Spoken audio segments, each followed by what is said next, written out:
Right, let's have a look through these charts then. Good morning, welcome to this morning's Outlook. This is Kim speaking on Wednesday the 9th of June. So, key data out today where we've got the Bank of Canada rate statement this afternoon. This is potentially, I think we'll be hearing more of tightening of the current, or tapering as they like to refer to it now, of the current system. That will be the key point there, which I think they've already started with, and they intend pushing ahead at quite a rate. So we'll see what happens from that. There's no expectation of interest rate increases there though yet, which falls along, but they are quite more advanced than the US. Aside of that, crude oil inventories at 330, and then the 10-year bond auction at 6. Well, may create a bit of volatility around the bond auction, but they've never really been massively big for a long time. Anyway, let's have a look then. Of course, we're looking ahead towards the ECB press conference tomorrow, and that's going to really affect currencies like the euro, of course. And talking of which, we might as well start with, as ever. And yesterday, little inside day there, very small, rangy day there. This morning, already, it looked like it was going to do something this morning for a little while. And looking at this 4-hourly, that I guess there's the opportunity, and if it happens, it will probably the speed it's been happening lately break this afternoon. But it's run into this trend line this morning. You see on the hourlies here, maybe it'll eventually break from that, but it is sitting in this wedge pattern at the moment. And it really is one of those things. It could go either way. You would expect with a push upwards it would go to the upside, but it could just pitch out the bottom there, put in a horizontal, find some horizontal support, and then bounce back within. So not thinking anything much into the euro at the moment. That's the euro. The pound's been a little bit more buoyant over the days, but even that yesterday, an inside bar. I just couldn't find a trade yesterday until late afternoon when my system came up with a trade, but just no trades there. The market's just chopping away, inside bars, etc. There's little you can really, you can try and do some stuff with it, but you can end up losing money, and I preference to sit on the sidelines when it's like that. Just couldn't find a thing that I was interested in. The pound this morning pushing up at the moment, already into hit the daily pivot, and it says it's R1 rather, into those prior highs, reacting off that, and we're seeing the same sort of reaction going through these markets at the moment. So don't expect a big move from that post 8 o'clock, but if it does, well, it just looks like it in this price action we're seeing on the 4-hourly. It could just run into the sort of, I mentioned it yesterday, the 42 area, and then run out of gas. It seems to be plenty of supply up there. No real direction at the moment. Dollar yen. I think the internal the COVID lockdown dates are a big thing to play, obviously, with the UK at the moment, or big-ish thing. Anyway, moving on. Dollar yen, another one yesterday. The dollar gained a little bit back against the yen, but look how little, and it really is. We're sitting in here, and it's an unusual time of the year to be sitting here, but I guess with such important central banks meetings going on, traders are just not wanting to be in there. And of course the weather's good.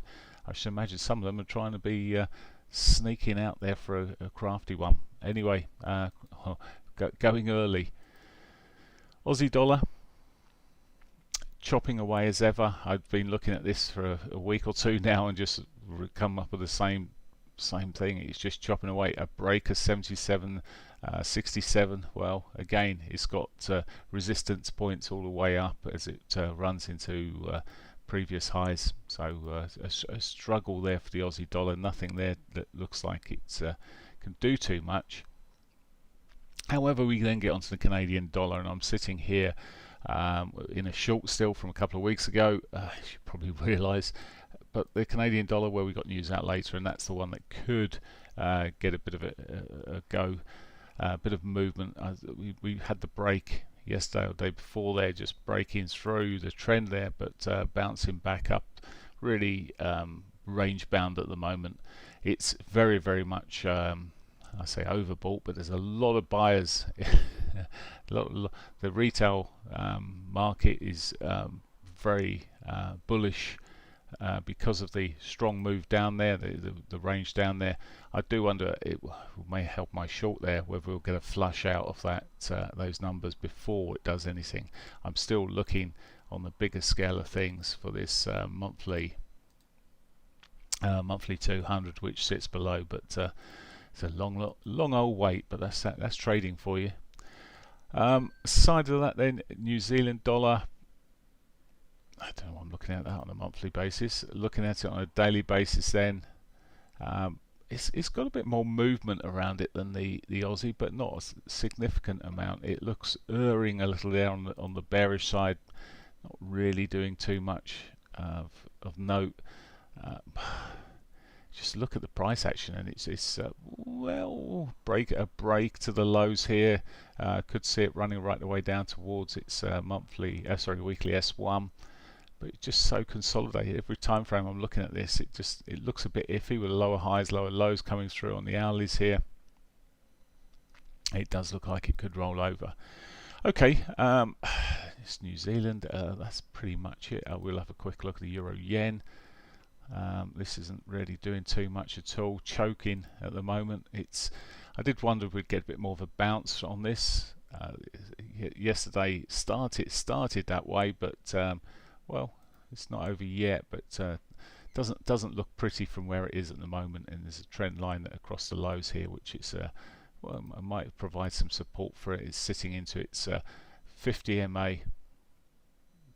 but struggling between that 133.37 area. It did just pitch out of it yesterday for a moment, but at the moment looking choppy. I think we're seeing this with many markets, and I think when you look through, it's just it's just a patience game. The pound, the euro pound, well, it's maybe one of these that's just pushing through. It's had a bit of an early morning shove there. Whether it's got any more gas in that tank is another matter. It's almost down to its S1 support area. What we've been looking at recently, Euro CAD. There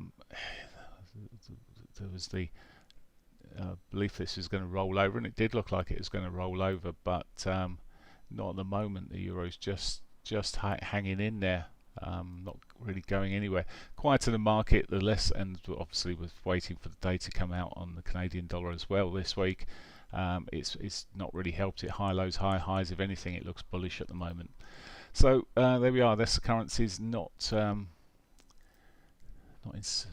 sitting there thinking, oh, well, there's a trade.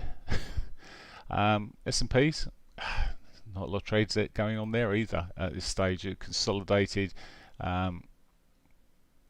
Did we manage to get a new high in yesterday? No, it just double topped. It was close, but really very, very rangy. Difficult one. If anything, as I said yesterday, might expect a fire up there. It's hit that weekly pivot. It might just fire up. It's resting on its daily pivot at the moment. But even the S&Ps have just gone to sleep at the moment. It's a really sleepy old market out there. Gold's holding up okay. Yesterday though gave a little back, but it's just holding, and again just ranging and not doing anything. So it makes it very, very difficult. If anything, the bias is still to the upside on gold. I can't see a reason to say, well, we sort of look on the hourlies just to see there's nothing really there. It's selling off a little at the moment, but all in all, we could just do with something a little shake. It's a pity we haven't got people like Trump around. Oh no, I didn't mean that. Okay, moving on. Oil. So I'm just looking at this from a 60-minute point of view. Could kick a yesterday there. came in the afternoon. Nice time to actually give the kicker, and ironically I missed this one. It's one of my favourites when you get this lovely trend line down there, breaks at 2 o'clock. 2 o'clock is a time when you get some volumes through, and off it went. It's gone and broken its prior highs there, pushed on upwards, sitting there plus 70 overall. So just have to be patient for the next one of those, and I'm so patient. I missed that one. That's the problem when it goes a little bit quiet. I do tend to put alarms on, and it could be it's certainly a solution, is put some alarms on your charts where you want to be looking to get into a trade, and then just leave it. Otherwise you try and trade something that's not really there. Bitcoin yesterday, obviously, well, sold on through yesterday, getting a little bit of support around this daily 200, questionable support around it, so nearly double bottomed yesterday. I'm not overly convinced on this either way.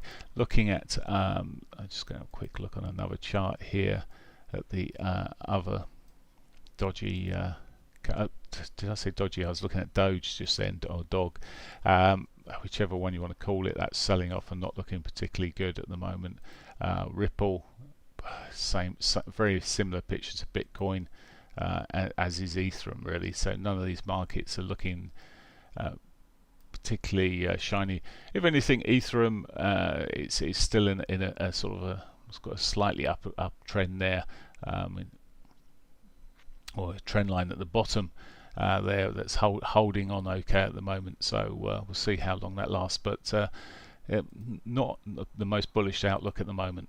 So that's it. I wish you a great day. Lots of patience needed. Maybe we'll get a trade around the Canadian dollar. As I say, I'm already in a short, but I'm not necessarily expecting it to continue that way. We'll just see which way or how hawkish the news, or if it becomes a bit dovish. We'll see. But that could be the saviour this afternoon. And then finally tomorrow we'll get the ECB press conference, etc., out of the way, and hopefully we'll get back to a bit more normality, having seen the sort of the ECB and the Fed out recently. Right, that's it for now. Have a great day. Bye for now.